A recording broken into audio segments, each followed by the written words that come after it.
ಎಲ್ಲರಿಗೂ ನಮಸ್ಕಾರ ಸ್ನೇಹಿತರೆ. 2026 ಫೆಬ್ರವರಿ 17ರಂದು ಮೊದಲ ಸೂರ್ಯಗ್ರಹಣ ಸಂಭವಿಸಲಿದೆ. ಶಿವರಾತ್ರಿ ಅಮಾವಾಸ್ಯೆ ದಿನ ಈ ಸೂರ್ಯಗ್ರಹಣ ಸಂಭವಿಸಲಿದೆ. ಜ್ಯೋತಿಷ್ಯದಲ್ಲಿ ಗ್ರಹಣಗಳಿಗೆ ವಿಶೇಷವಾದ ಮಹತ್ವವನ್ನು ನೀಡಲಾಗಿದೆ. ವರ್ಷದ ಮೊದಲ ಸೂರ್ಯಗ್ರಹಣವು ಇದೇ ಫೆಬ್ರವರಿ 17ರಂದು ಸಂಭವಿಸಲಿದೆ. ಈ ಸೂರ್ಯಗ್ರಹಣವು ಗೋಚರಿಸದಿದ್ದರೂ ಇದರ ಪ್ರಭಾವವನ್ನು ಎಲ್ಲ 12 ರಾಶಿಗಳ ಮೇಲೆ ನೋಡಬಹುದು. ಕೆಲವು ರಾಶಿಯವರಿಗೆ ಈ ಸೂರ್ಯಗ್ರಹಣವು ಒಳ್ಳೆಯ ದಿನಗಳನ್ನು ತಂದರೆ, ಇನ್ನು ಕೆಲವು ರಾಶಿಯವರಿಗೆ ಕಷ್ಟಗಳ ಸರಮಾಲೆಯನ್ನೇ ತರಲಿದೆ. ವರ್ಷದ ಮೊದಲ ಸೂರ್ಯಗ್ರಹಣವು ಯಾವ ರಾಶಿಯವರ ಜೀವನದಲ್ಲಿ ಭಾರೀ ಲಾಭವನ್ನುಂಟು ಮಾಡಲಿದೆ ಎಂದು ಈ ವಿಡಿಯೋದಲ್ಲಿ ತಿಳಿದುಕೊಳ್ಳೋಣ. ಹಾಗೆ ಗ್ರಹಣ ಸಮಯದಲ್ಲಿ ಗರ್ಭಿಣಿ ಮಹಿಳೆಯರು ಏನು ಮಾಡಬೇಕು, ಏನು ಮಾಡಬಾರದು, ಏನೆಲ್ಲ ಎಚ್ಚರಿಕೆ ವಹಿಸಬೇಕು, ಗ್ರಹಣ ಸಮಯ ಸಂಪೂರ್ಣ ಮಾಹಿತಿ ನೋಡೋಣ. ಅದಕ್ಕೂ ಮುಂಚೆ ನೀವಿನ್ನು ಚಾನಲ್ಗೆ ಸಬ್ಸ್ಕ್ರೈಬ್ ಆಗಿಲ್ಲ ಅಂದರೆ ಈಗಲೇ ಸಬ್ಸ್ಕ್ರೈಬ್ ಆಗಿ, ಹಾಗೆ ವಿಡಿಯೋಗೆ ಲೈಕ್ ಮಾಡಿ, ವಿಡಿಯೋ ಸ್ಕಿಪ್ ಮಾಡದೆ ಕೊನೆ ತನಕ ನೋಡಿ. ವರ್ಷದ ಮೊದಲ ಸೂರ್ಯಗ್ರಹಣ ಯಾವಾಗ? 2026ರ ಮೊದಲ ಸೂರ್ಯಗ್ರಹಣ ಇದೇ ತಿಂಗಳು ಫೆಬ್ರವರಿ 17ರಂದು ನಡೆಯಲಿದೆ. ಇದು ವಾರ್ಷಿಕ ಸೂರ್ಯಗ್ರಹಣವಾಗಲಿದೆ. ಅಂದರೆ ಚಂದ್ರನು ಸೂರ್ಯನ ಒಂದು ಭಾಗವನ್ನು ಮಾತ್ರ ಆವರಿಸುತ್ತಾನೆ.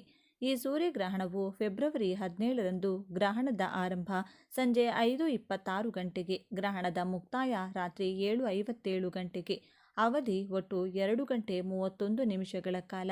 2026ರಲ್ಲಿ ಸಂಭವಿಸಲಿರುವ ಮೊದಲ ಸೂರ್ಯಗ್ರಹಣವು ಫೆಬ್ರವರಿ 12ರ ಮಂಗಳವಾರದಂದು ಗೋಚರಿಸಲಿದೆ. ಫಾಲ್ಗುಣ ಮಾಸದ ಅಮಾವಾಸ್ಯೆಯಂದು ಸಂಭವಿಸುವ ಈ ಗ್ರಹಣವು ಸಂಜೆ 5:26ಕ್ಕೆ ಆರಂಭವಾಗಿ ರಾತ್ರಿ 7:57ಕ್ಕೆ ಮುಕ್ತಾಯಗೊಳ್ಳಲಿದೆ. ಇದು ಒಟ್ಟು 2 ಗಂಟೆ 31 ನಿಮಿಷಗಳ ಕಾಲ ಇರಲಿದೆ. ಪ್ರಮುಖ ಅಂಶವೆಂದರೆ ಈ ಸೂರ್ಯಗ್ರಹಣವು ಭಾರತದಲ್ಲಿ ಗೋಚರಿಸುವುದಿಲ್ಲ. ಹಾಗಾಗಿ ಸೂತಕ ಕಾಲದ ನಿಯಮಗಳು ಭಾರತದಲ್ಲಿ ಅನ್ವಯವಾಗುವುದಿಲ್ಲ. ಆದರೆ ಜ್ಯೋತಿಷ್ಯ ಶಾಸ್ತ್ರದ ಪ್ರಕಾರ ಗ್ರಹಗಳ ಸ್ಥಾನ ಪಲ್ಲಟದ ಪರಿಣಾಮವು ರಾಶಿಗಳ ಮೇಲಾಗುವುದಂತೂ ಖಚಿತ. ಆದ್ದರಿಂದ ಸೂಕ್ತ ಮುಂಜಾಗ್ರತೆ ವಹಿಸುವುದು ಉತ್ತಮ. ಈ ವರ್ಷದ ಮೊದಲ ಸೂರ್ಯಗ್ರಹಣ ಭಾರತದಲ್ಲಿ ಗೋಚರಿಸುತ್ತದೆಯೇ? ಈ ವರ್ಷದ ಮೊದಲ ಸೂರ್ಯಗ್ರಹಣ ಭಾರತದಲ್ಲಿ ಗೋಚರಿಸುವುದಿಲ್ಲ. ಆದ್ದರಿಂದ ಅದರ ಸೂತಕ ಅವಧಿಯು ಮಾನ್ಯವಾಗಿರುವುದಿಲ್ಲ. ವರ್ಷದ ಮೊದಲ ಸೂರ್ಯಗ್ರಹಣವು ಯಾವ ರಾಶಿಯವರ ಜೀವನದಲ್ಲಿ ಭಾರೀ ಲಾಭವನ್ನುಂಟು ಮಾಡಲಿದೆ ಎಂದು ನೋಡೋಣ. ವೃಶ್ಚಿಕ ರಾಶಿ. ವೃಶ್ಚಿಕ ರಾಶಿಗೆ ಸೇರಿದ ಜನರಿಗೆ ವರ್ಷದ ಮೊದಲ ಸೂರ್ಯಗ್ರಹಣವು ಅತ್ಯಂತ ಶುಭವಾಗಿರಲಿದೆ. ಈ ದಿನದ ಮೊದಲ ಅರ್ಧದಲ್ಲಿ ವೃಶ್ಚಿಕ ರಾಶಿಗೆ ಸೇರಿದವರು ಯಾವುದೇ ಹೊಸ ಕೆಲಸವನ್ನು ಪ್ರಾರಂಭಿಸಬಹುದು.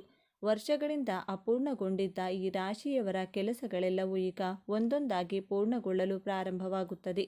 ಕೆಲಸವನ್ನು ಮಾಡುವ ವೃಶ್ಚಿಕ ರಾಶಿಗೆ ಸೇರಿದ ಜನ ಈ ಸೂರ್ಯಗ್ರಹಣದ ಸಂದರ್ಭದಲ್ಲಿ ತಮ್ಮ ಉನ್ನತಾಧಿಕಾರಿಗಳ ಸಂಪೂರ್ಣ ಬೆಂಬಲವನ್ನು ಪಡೆಯುವರು.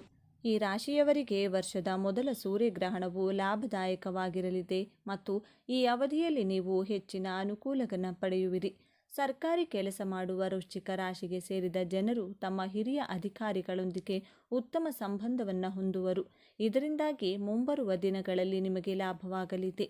ನಿಮ್ಮ ಆದಾಯದ ಹೆಚ್ಚಳಕ್ಕಾಗಿ ಉತ್ತಮ ಅವಕಾಶಗಳು ಲಭಿಸುವುದು. ಇದರಿಂದಾಗಿ ನಿಮ್ಮ ಆದಾಯ ಸಾಕಷ್ಟು ಹೆಚ್ಚಾಗುವುದು.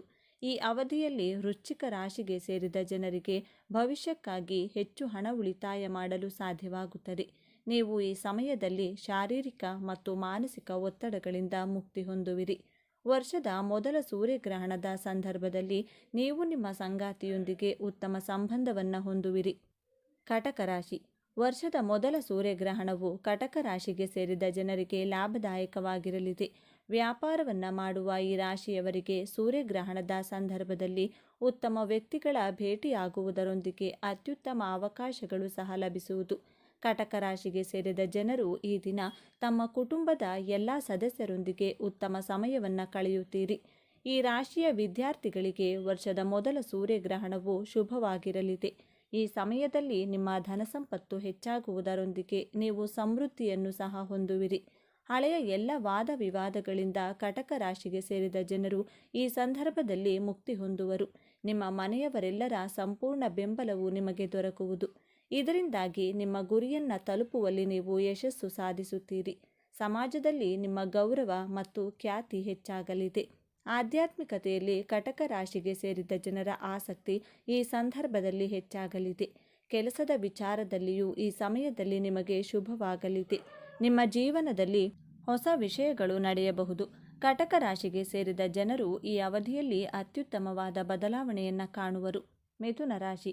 ಮಿಥುನ ರಾಶಿಗೆ ಸೇರಿದ ಜನರಿಗೆ ವರ್ಷದ ಮೊದಲ ಸೂರ್ಯಗ್ರಹಣವು ಉತ್ತಮವಾದ ದಿನವಾಗಿರಲಿದೆ. ಈ ಅವಧಿಯಲ್ಲಿ ನಿಮ್ಮ ಆದಾಯ ಸಾಕಷ್ಟು ಹೆಚ್ಚಾಗಲಿದೆ. ಕೆಲಸವನ್ನು ಮಾಡುವ ಮಿಥುನ ರಾಶಿಗೆ ಸೇರಿದ ಜನರಿಗೆ ಅತ್ಯುತ್ತಮವಾದ ಅವಕಾಶಗಳು ಲಭಿಸುವುದು. ಇದರಿಂದಾಗಿ ನಿಮಗೆ ಬಡ್ತಿ ಪಡೆಯುವ ಯೋಗ ರೂಪುಗೊಳ್ಳಲಿದೆ.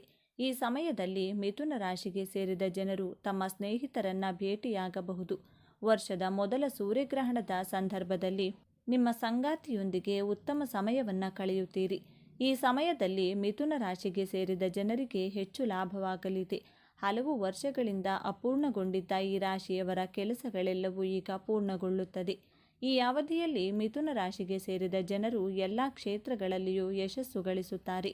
ಸ್ನೇಹಿತರೊಂದಿಗೆ ಉತ್ತಮ ಸಮಯವನ್ನು ಕಳೆಯುವಿರಿ. ಇದರೊಂದಿಗೆ ನೀವು ಹೊಸ ಸ್ನೇಹಿತರನ್ನು ಗಳಿಸುವ ಯೋಗವಿದೆ. ವರ್ಷದ ಮೊದಲ ಸೂರ್ಯಗ್ರಹಣದ ಸಂದರ್ಭದಲ್ಲಿ ಕೆಲಸದ ಕ್ಷೇತ್ರದಲ್ಲಿ ನೀವು ಉತ್ಸಾಹದಿಂದ ಪಾಲ್ಗೊಳ್ಳುವಿರಿ ಮತ್ತು ನಿಮ್ಮ ಕೆಲಸಗಳೆಲ್ಲವೂ ಸುಧಾರಿಸಲಿದೆ. ಇದರಿಂದಾಗಿ ಮಿಥುನ ರಾಶಿಗೆ ಸೇರಿದ ಜನರು ತಮ್ಮ ಮೇಲಾಧಿಕಾರಿಗಳನ್ನು ಸಂತೋಷಪಡಿಸುವರು ಮತ್ತು ಅವರ ಸಂಪೂರ್ಣ ಬೆಂಬಲವನ್ನು ಪಡೆಯುತ್ತೀರಿ. ಮೇಷರಾಶಿ.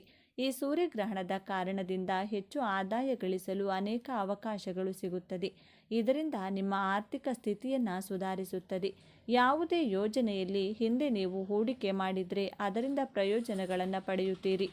ಯಾವುದೇ ನ್ಯಾಯಾಲಯದಲ್ಲಿ ಯಾವುದೇ ಪ್ರಕರಣ ನಡೆಯುತ್ತಿದ್ದರೆ ಆಗ ನಿರ್ಧಾರ ನಿಮ್ಮ ಪರವಾಗಿ ಬರಬಹುದು. ಪ್ರಮುಖ ತೊಂದರೆಯು ದೂರವಾಗುವುದರಿಂದ ನೀವು ನೆಮ್ಮದಿಯ ನಿಟ್ಟುಸಿರು ಬಿಡುತ್ತೀರಿ. ವ್ಯಾಪಾರದಲ್ಲಿ ಅಪೇಕ್ಷಿತ ಪ್ರಗತಿ ಕಂಡುಬರುವುದು.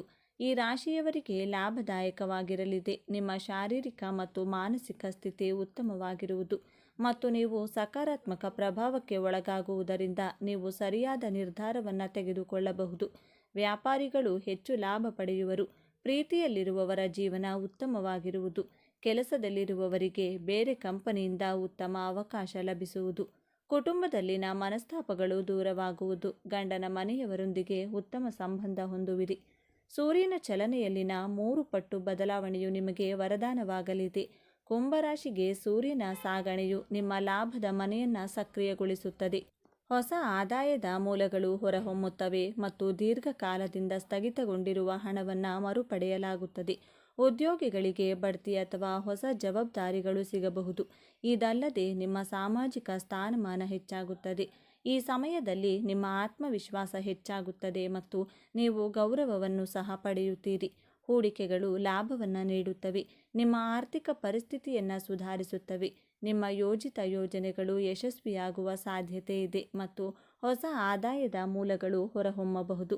ಫೆಬ್ರವರಿ 17ರಂದು ಸಂಭವಿಸಲಿರುವ ವರ್ಷದ ಮೊದಲ ಸೂರ್ಯಗ್ರಹಣದ ಪ್ರಭಾವ ಎಲ್ಲವೂ ರಾಶಿಗಳ ಮೇಲೆ ಇದ್ದರೂ ಈ 4 ರಾಶಿಗಳಾದ ವೃಶ್ಚಿಕ, ಕಟಕ, ಮಿಥುನ ಮತ್ತು ಮೇಷರಾಶಿಯವರ ಮೇಲೆ ವಿಶೇಷವಾಗಿ ಪ್ರಭಾವ ಬೀರಲಿದೆ. ಆದ್ದರಿಂದ ಈ ಸಮಯದಲ್ಲಿ ನೀವು ಪ್ರತಿಯೊಂದು ಕ್ಷೇತ್ರಗಳಲ್ಲಿಯೂ ಯಶಸ್ಸು ಗಳಿಸುವಿರಿ. ಇದರೊಂದಿಗೆ ನೀವು ಜೀವನದಲ್ಲಿ ಎಲ್ಲ ರೀತಿಯ ಸುಖ, ಸಂತೋಷ, ಧನ ಸಂಪತ್ತು, ನೆಮ್ಮದಿ, ಅದೃಷ್ಟವನ್ನು ಹೊಂದುವುದರಿಂದ ನಿಮ್ಮ ಬದುಕು ಬಂಗಾರವಾಗಿರಲಿದೆ. ಸೂರ್ಯಗ್ರಹಣದ ಸಮಯದಲ್ಲಿ ಏನು ಮಾಡಬೇಕು? ಸೂರ್ಯಗ್ರಹಣದ ಸಮಯದಲ್ಲಿ ಜನರು ಶಿವನ ಮಂತ್ರವನ್ನು ಪಠಿಸಬೇಕು. ಸೂರ್ಯಗ್ರಹಣ ಮುಗಿದ ನಂತರ ಸ್ನಾನ ಮಾಡಿ. ಸೂರ್ಯಗ್ರಹಣ ಮುಗಿದ ನಂತರ ಜನರು ಮನೆಯನ್ನು ಸ್ವಚ್ಛಗೊಳಿಸಬೇಕು. ಗ್ರಹಣ ಮುಗಿದ ನಂತರ ಮನೆಯಲ್ಲಿ ಗಂಗಾ ಜಲವನ್ನು ಸಿಂಪಡಿಸಬೇಕು. ಸೂತಕದ ಅವಧಿಯಲ್ಲಿ ಗರ್ಭಿಣಿಯರು ಮನೆಯೊಳಗೆ ಇರಬೇಕು. ಸೂರ್ಯಗ್ರಹಣದ ಸಮಯದಲ್ಲಿ ಏನು ಮಾಡಬಾರದು? ಜನರು ಸೂರ್ಯಗ್ರಹಣದ ಸಮಯದಲ್ಲಿ ಆಹಾರವನ್ನು ಬೇಯಿಸುವುದು ಮತ್ತು ತಿನ್ನುವುದು ನಿಷೇಧ ಎನ್ನಲಾಗುತ್ತದೆ.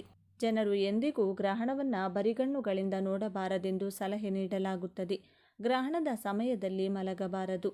ಸೂರ್ಯಗ್ರಹಣದ ಮೊದಲು ಜನರು ತುಳಸಿ ಎಲೆಗಳನ್ನು ನೀರು ಅಥವಾ ಆಹಾರದಲ್ಲಿ ಹಾಕಬೇಕು. ಗ್ರಹಣದ ಸಮಯದಲ್ಲಿ ಅನೇಕ ಜನರು ತೀಕ್ಷ್ಣವಾದ ವಸ್ತುವನ್ನು ಬಳಸುವುದಿಲ್ಲ. ಸ್ನೇಹಿತರೆ, ಈ ಮಾಹಿತಿ ನಿಮಗೆ ಇಷ್ಟವಾಗಿದ್ದಲ್ಲಿ ದಯವಿಟ್ಟು ಶೇರ್ ಮಾಡಿ, ಲೈಕ್ ಮಾಡಿ ಮತ್ತು ನಮ್ಮ ಚಾನಲ್ಗೆ ಸಬ್ಸ್ಕ್ರೈಬ್ ಆಗಿ. ಎಲ್ಲರೂ ಭಕ್ತಿಯಿಂದ ಓಂ ನಮಃ ಶಿವಾಯ ಅಂತ ಕಮೆಂಟ್ ಮಾಡಿ. ಧನ್ಯವಾದಗಳು.